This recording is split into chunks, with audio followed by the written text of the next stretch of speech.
I'm a little fragile tonight because 8 weeks ago, almost to the day, I had a long period of open heart surgery. So, but I think I'm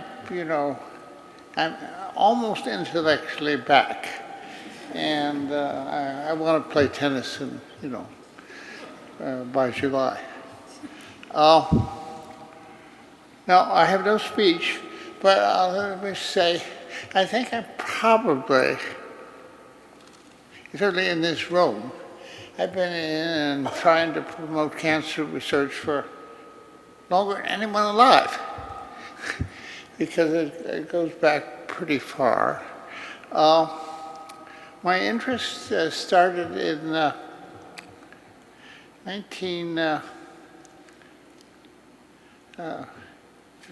roughly 60 years ago, during my first year as a graduate student at Indiana University. And before that year started, I became aware that my father's youngest brother had, malignant melanoma, and they had removed the first one, and it didn't look good, and then these awful tumors began appearing all over his body, and he had an awful death. And that was the time I thought, I'm going to cure cancer. It was just so awful. And then while my uncle was still alive, I was taking a course on viruses from Salvador Gloria.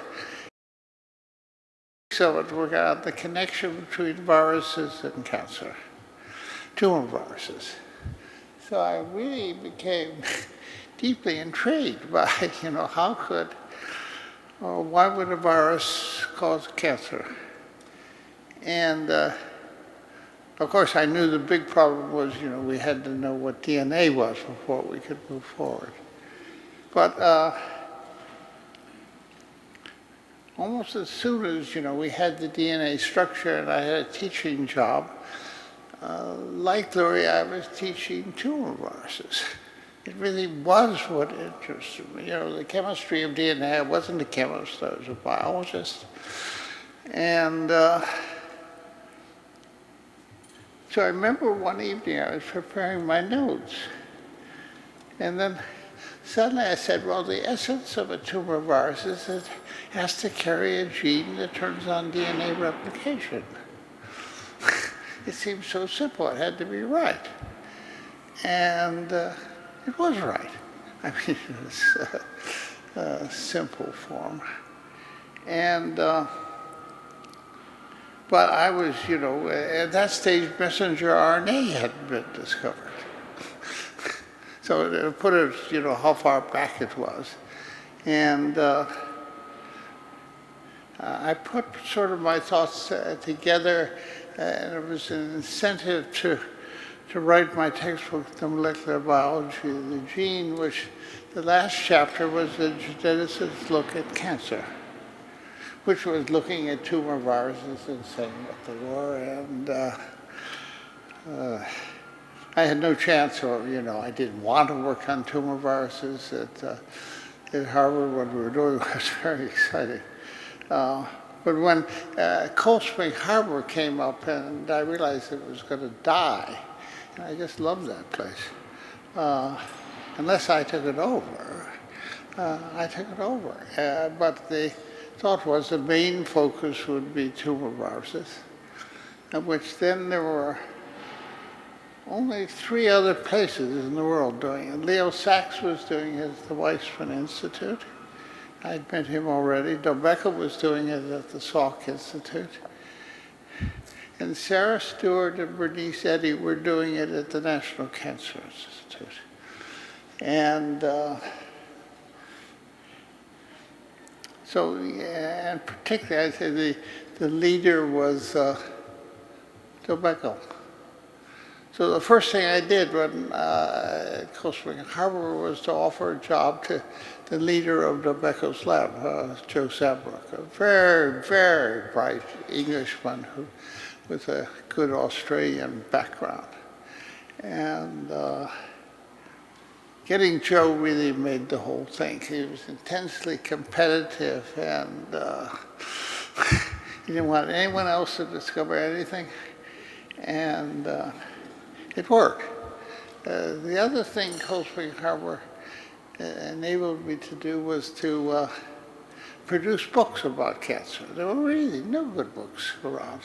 Ludwig Gross had he was a great man, but his book was pretty, was not to train the next generation. And then we had courses, and people like Arnie Levine taught the courses. So it was a very high quality group of people. Because we all know cancer is very important. And at that stage, the viruses seemed the best way to go. Then suddenly we had the potential recombinant DNA, and then there were the people who wanted to stop it.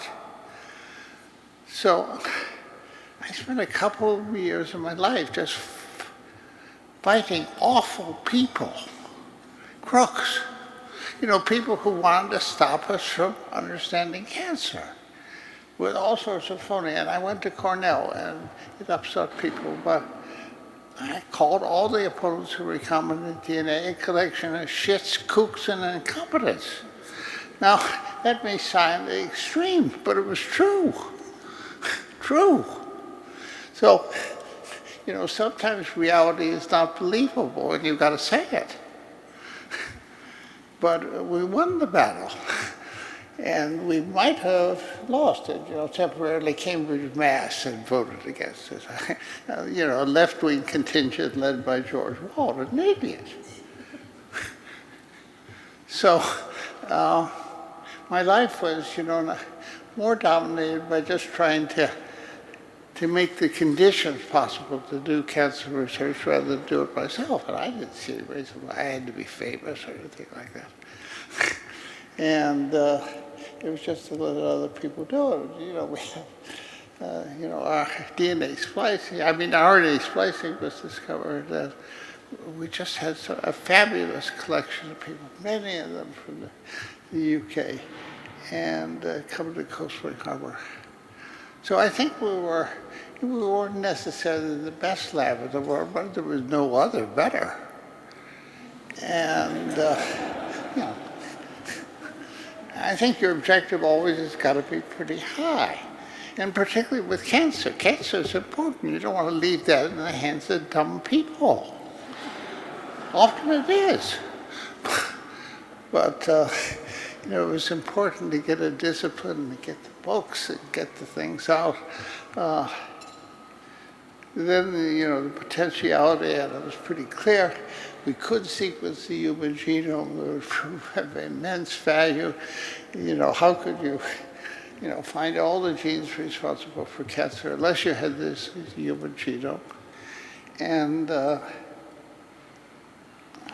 realized I was, the only person who didn't have a personal interest who wanted to get it done. Everyone had a machine or something like that. So no one objected when I became the effective head. And it was pretty lucky because for the whole time I had an illegal job. I never resigned from Cold Spring Harbor. I had a mentally ill son. It was a complicated, sort of awful period of my life. And, but the Assistant Secretary of Health, Bob Wyndham, had been my father's doctor at Sarasota. So he said, well, Jim will do the job better than anyone. It doesn't matter if he's legal. So it was a cavalier attitude toward laws, but it worked. Otherwise we'd had Lee Hood. I would say Lee's a great person, but that's right. He was not been the right person. I got fired because, for a lot of reasons.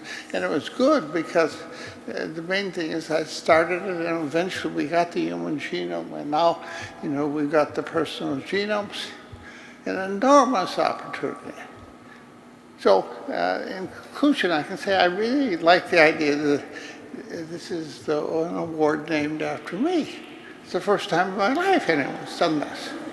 So no high school, no one has this, you know.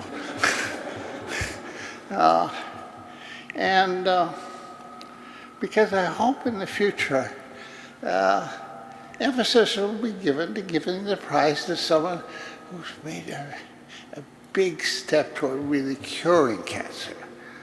Not understanding cancer. Oh, we can go on forever doing that. And we have to go on to do it. But I'm not saying it doesn't automatically lead to cures. And I disagreed with something the last speaker said. You know, we're making great progress against pancreatic cancer. That's nonsense. We're extending life by 2 weeks or something with a Braxine. I mean, who are we kidding?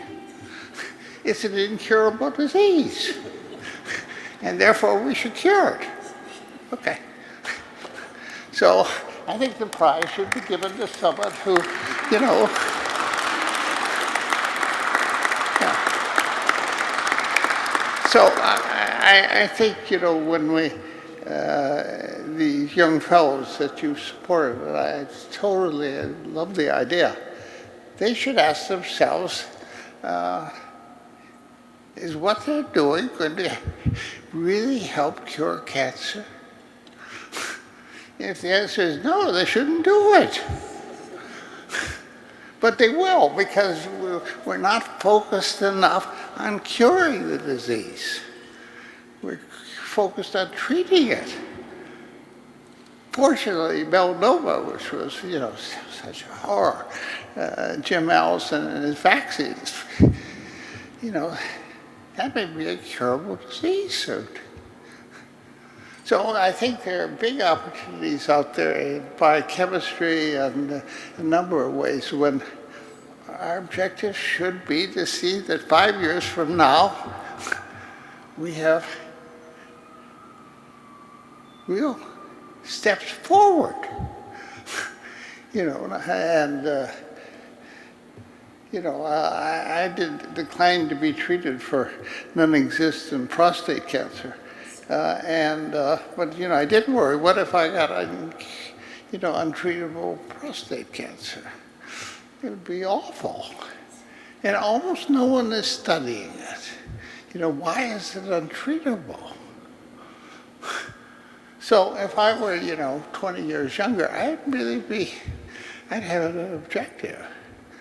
Now all I can sort of do is, I'm 86, my heart surgery just might give me 5 more years of, you know, ability to enjoy some big discoveries. And I want to live 5 years because I actually think we're going to see some cures. Thank you.